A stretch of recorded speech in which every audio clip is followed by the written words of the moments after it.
Assalamualaikum warahmatullahi wabarakatuh dan salam Malaysia Madani. Debu dan lumut dibersih-berseri, sampah diurus tersusun rapi. Hari ini kita sanjung sepenuh hati, pembersih setia, penuh hati. Hari ini kita bersama-sama meraihkan Hari Pekerja. Pembersihan penuh bermakna untuk menghargai insan-insan cekal yang menyumbang kepada kebersihan dan kelestarian negara, yakni wira-wira kebersihan dan pembersihan negara yang tercinta ini. Rakan-rakan kami yang menabur bakti dalam kerja-kerja 3D, iaitu dirty, dangerous and difficult. Rakan-rakan pekerja pembersihan adalah barisan hadapan yang jarang didendang, namun jasanya amat besar.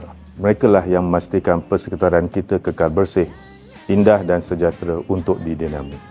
Kami komited untuk menyantuni wira-wira ini. Saya ingin merakamkan setinggi-tinggi penghargaan kepada semua rakan-rakan pekerja pembersihan yang dimaksudkan ini. Jasa anda semua, kerajaan dan negara hargai serta sanjungi. Semoga sambutan ini menjadi inspirasi kepada kita semua bahawa kebersihan adalah tanggungjawab bersama.